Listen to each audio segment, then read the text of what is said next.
मित्रांनो, तुम्हाला माहिती आहे का? तुम्ही जेव्हा रोज 2 तासांचं Instagramवरती स्क्रोलिंग करता ना, तेव्हा एक्झॅक्टली 730 तासांपेक्षा पण जास्त तास तुम्ही वाया घालवताय. म्हणजेच तुमच्या एका वर्षातली 730 तासांची जी लाईफ आहे, तर ती डिले होत जाते. तुम्ही 730 तास मागे राहत जाताय. ही आहे आजची खरी रिॲलिटी. पण हे सगळं कशामुळे होतंय? हे होतंय डोपामाइन ट्रॅपमुळे. तुम्ही का स्क्रोल करताय? बिकॉज तुमच्या ब्रेनला डोपामाइनची गरज आहे. आणि हा सोशल मीडिया तुम्हाला तर डोपामाइन देतोय स्क्रोल केल्यामुळे. म्हणजे तुम्ही फोन वापरत नाही आहात. तुमचा फोन तुम्हाला वापरतोय. आणि तुम्हाला असं आवडेल का, की आपण कोणाच्यातरी गुलामीखाली आहोत? म्हणजे आपल्याला साधं आपल्या आई-वडिलांनी हे कर, ते कर असं सांगितलेलं पण आवडत नाही. म्हणजे आपल्याला असं वाटतं, की आपण त्यांचं नाही ऐकायला पाहिजे. पण तुम्ही सोशल मीडियाचं ऐकताय, ते पण तुमचं नुकसान होत असतं ना. म्हणजे हे केवढं जास्त डार्क रिॲलिटी वगैरे आहे. खरं तर ही तुमचीच गोष्ट आहे. बघा, गोष्ट अशी आहे, की एक विद्यार्थी म्हणजे तुम्ही स्वतःच अभ्यास करायला बसता. पुस्तक उघडता, अभ्यास करायचा मूडही असतो. पण एक नोटिफिकेशन येतं. टिडिंग असा आवाज वाजतो आणि 2 मिनिटात ते काय आहे किंवा लगेच बघतो आणि लगेच ठेवतो असं तुम्ही म्हणता. पण जेव्हा तुम्ही फोन उघडता त्यानंतर तो ठेवलाच जात नाही आणि मग त्याच्यानंतर Instagramवरती बघितलं जातं, YouTubeवरती रील्स बघितले जातात आणि परत काही तो मोबाईल हातातून बाहेर जात नाही आणि ते पुस्तक मात्र वाट बघत बसतं. आणि मग असं होतं की ठीक आहे, म्हणजे आज आज आपण करूया टाइमपास, उद्यापासून मी अभ्यास करणार. पण उद्या हेच होतं. उद्या पण तुम्ही परत हेच करता. उद्या पण उठल्यानंतर तोच फोन, तेच स्क्रोलिंग, तेच सगळं रिग्रेट आणि परत असं वाटतं की किती टाईमपास केला जातोय किंवा किती गिल्ट येतंय आणि परत हीच विशियस सायकल जी आहे ती चालू राहते. खरं तर इथे प्रॉब्लेम हा नाहीये की तुम्ही डिसिप्लिन नाही आहात. प्रॉब्लेम हा आहे की तुमच्या मेंदूची केमिस्ट्री बिघडलेली आहे. म्हणजेच त्याला जे डोपामाइन अभ्यास करताना यायला हवं, ते त्याला Instagramवरती रील्स स्क्रोल करताना येतंय किंवा त्याला मोबाईल पाहून येतंय. खरं तर सोशल मीडिया फ्री आहे असं आपण म्हणतोय. आपल्याला काहीच पैसे पडत नाहीये. लईत लई वायफायचे पैसे पडतात, पण ते पण फुकट आल्यासारखंच आपण वापरतो. पण ती किंमत आहे तुमच्या फ्युचरची, तुमच्या भविष्याची, तुमच्या वेळेची आणि तुमचे 750 तास जे आहेत, तर ते याच्यामध्ये इन्व्हॉल्व होत आहेत. खरं तर तुमच्या डोक्यामध्ये हे जे डोपामाइन वगैरे म्हणतो आपण, हे एक्झॅक्टली आहे काय? केमिकल लोचा. तर एक प्रकारचं केमिकल आहे, जेव्हा तुम्ही एखादी गोष्ट करता आणि तुम्हाला जेव्हा आनंद मिळतो, तेव्हा ते डोपामाइन रिलीज होतं. आणि हा आनंद खूप क्षणिक असतो. म्हणजे तुम्ही 1-2 तास रील्स बघितल्या की तुम्हाला आनंद मिळतो, पण परत गिल्ट होतं की आपण वेळ वाया घालवला. मग त्या आनंदाचा काही उपयोग आहे का? म्हणजे असा आनंद काही कामाचा आहे का? तर नाही, राइट? मग हेच आपण जेव्हा रील्स स्क्रोल करतो, ते आपल्याला थोडंफार हॅपी वाटतं. एक रील स्क्रोल केली की अजून हॅपी वाटतं. मग ब्रेन म्हणतो की दुसरी स्क्रोल कर, तिसरी स्क्रोल कर. असं करत-करत आपण त्याच्यामध्ये तासंतास वाया घालवतो. आणि हा क्षणिक हॅपीनेस किंवा क्षणिक आनंद आपली क्रेव्हिंग बनून जाते. ज्याप्रमाणे आपल्याला काहीतरी सतत असं वाटतं की हे खाऊया, ते खाऊया. त्याप्रमाणे असं वाटतं की ही रील बघूया किंवा थोडा वेळ मोबाईल बघूया किंवा एक 5 मिनिटं बघूयात. पण ते 5 मिनिटं, ते 2 मिनिटं, 2 तासांमध्ये कधी कन्व्हर्ट होतात हेच आपल्याला कळत नाही. खरं तर हा एक डोपामाइनचा लूप आहे. सगळ्यात पहिल्यांदा तर आपण बोर होतो किंवा कधी-कधी असं होतं की आपण छान अभ्यास करतोय. साधारणतः एक 20-25 मिनिटं झाली की आपल्याला वाटतं, "बापरे! केवढा अभ्यास केलाय आज मी." थोडासा रिवॉर्ड तो बनताय. असं करत-करत तुम्ही फोन ओपन करता. नोटिफिकेशन तर आलेली असतातच. मग त्याच्यामध्ये सगळ्यात पहिला ट्रिगर पॉइंट असतो तो म्हणजे नोटिफिकेशनचा. ते ओपन केलं जातं. झाली ॲक्शन मिळाली ट्रिगर ट्रिगर केल्यानंतर मग ॲप्स उघडले जातात, स्क्रोल केलं जातं आणि स्क्रोल केलं की इन्स्टंट डोपामाइन मिळतं. झालं, ब्रेन लगेच खुश होतं. पण हे जेव्हा तुम्ही अभ्यास करता, तेव्हा लगेच डोपामाइन नाही मिळत ना, लगेच रिझल्ट्स नाही मिळत. रिझल्ट्स नंतर कधीतरी मिळतात. नंतर कधीतरी ते पर्सेंटेज दिसायला लागतात. पण ते लाँग टर्म झालं आणि एवढा वेळ कोणाकडे आहे? म्हणजे थांबायला सध्या 10 सेकंद आपण थांबू शकत नाही. एवढं 1 वर्षानंतर येणारे रिझल्ट्सच्या डोपामाइनचं आपण काय करणार?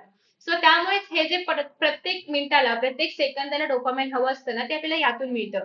आणि म्हणून या सगळ्या गोष्टी आपल्याला इंटरेस्टिंग वाटू लागतात आणि आपला अभ्यास आपल्याला बोरिंग वाटू लागतो. आणि त्यामुळे आपल्याला जर चूज करायला सांगितलं अभ्यास की रील्स, तर आपण ऑफकोर्स रील्स चूज करू. कारण ते इन्स्टंट डोपामाइन आहे, इन्स्टंट रिवॉर्ड आहे.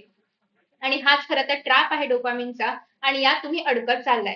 खरं तर ना, तुम्ही आता स्वतःचं कंटेंट बनवलं पाहिजे, ना की स्वतः ते कंटेंट कन्झ्युम केलं पाहिजे. खरं तर ना, याला तुम्ही कसं डायव्हर्ट करू शकता, तर स्वतःचं काहीतरी बनवून. त्याच्या काहीतरी कन्झ्युम करण्यामध्ये वेळ वाया घालवण्यापेक्षा ना, त्यातून काहीतरी स्वतःचं क्रिएट करून वेळ इन्व्हेस्ट करा. त्याने तुमची पर्सनॅलिटी पण डेव्हलप होईल आणि त्यासोबतच वेळ वाया जाण्याऐवजी वेळ इन्व्हेस्ट केला जाईल. तर हे तुम्ही ट्राय करू शकता रॅदर दॅन त्याच्यामध्ये जाऊन त्या ट्रॅपमध्ये अडकण्यापेक्षा किंवा त्याच्यामध्ये स्वतःचा वेळ वाया घालवण्यापेक्षा तुम्ही स्वतः त्यांचं प्रॉडक्ट बनण्यापेक्षा तुमचं प्रॉडक्ट बनवण्याचं ट्राय करा.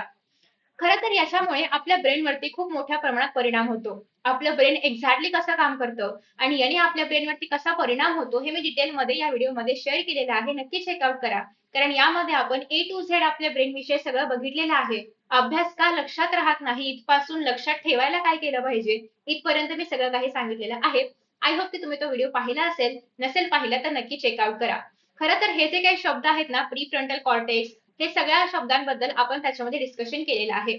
तर बेसिकली जसं की तुम्हाला माहिती आहे, प्री फ्रंटल कॉर्टेक्स जे आहे तर तो फोकससाठी असतो किंवा डिसिजन मेकिंगसाठी असतो.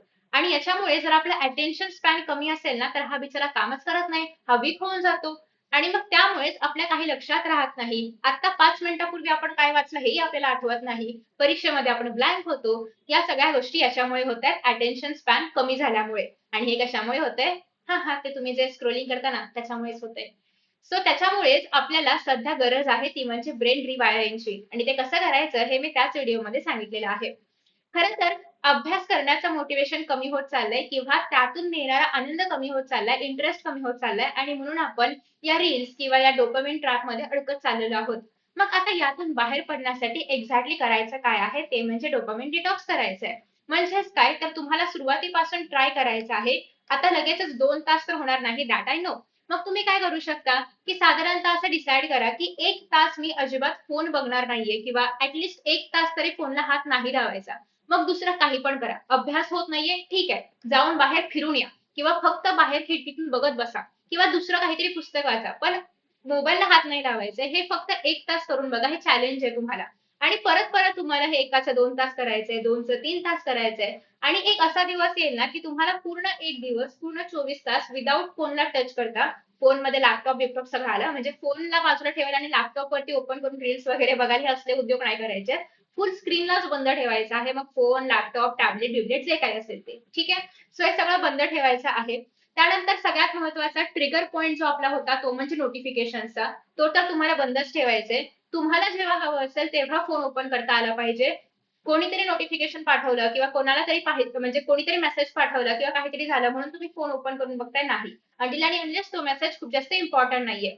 त्याच्याऐवजी तुम्हाला काय करायचं आहे नोटिफिकेशन्स ऑफ करायचे आहेत. एक टाइम डिसाईड करा, की या वेळेमध्ये मी फोन बघणार आहे किंवा या वेळेमध्ये मी सगळे रिप्लायज जे पण असेल ते करणार आहे. बट अदरवाईज जो काही तुमचा वेळ असेल तो तुम्हाला फुल्ली इन्व्हेस्ट करायचा आहे तुमच्या स्वतःसाठी किंवा तुमच्या अभ्यासासाठी. आणि हे करायचं आहे डोपामाइन डिटॉक्समध्ये किंवा असं जर तुम्ही केलं तर तुम्ही नक्कीच या ट्रॅकमधून बाहेर पडू शकता. खरं तर ॲडिक्टेड राहायचंय तुम्हाला की फ्रीडम आवडेल? म्हणजे कोणालाही गुलामगिरीमध्ये राहायला आवडतच नाही ऑफ कोर्स. पण तरी पण तुम्ही मोबाईलच्या ट्रॅकमध्ये कसं काय अडकताय? म्हणजे तुम्हाला कळतंय का गुलामगिरी आहे. मोबाईल तुमच्यावरती रूल करतोय, राज्य करतोय आणि तुम्हाला आवडेल का की कुणीतरी दुसरं येऊन तुमच्यावरती राज्य करेल? नाही. So you would always like to choose freedom, right? आणि हाच फ्रीडम तुम्हाला निवडायचा आहे आणि त्यासाठीच तुम्हाला तुमच्या ब्रेनला ट्रेन करायचं आहे, की तुम्हाला जेव्हा हवं असेल तेव्हा तुम्ही मोबाईल ओपन कराल. तेव्हा नाही की जेव्हा तुम्हाला डोपामाइनची गरज असेल. सो एक काहीतरी टाइम फिक्स ठेवा, की जेव्हा तुम्ही मोबाईल ओपन कराल आणि हां, बघा रील्स बघा, नाही म्हणतच नाहीये मी. पण एका टाईम लिमिटमध्ये. 20 मिनिटं झाली, की तो फोन खाली ठेवला पाहिजे किंवा 10 मिनिटं, 20 मिनिटं याच्या पलीकडे एक्सटेंड करू नका. मॅक्सिमम 20 मिनिटं झाली, की तुम्हाला तो फोन खाली ठेवायचाच आहे ॲट एनी कॉस्ट. तर मग खऱ्या अर्थाने तुम्ही ॲडिक्टेड नसून फ्री असाल, तुम्हाला हवं ते हवं तेव्हा करण्यासाठी.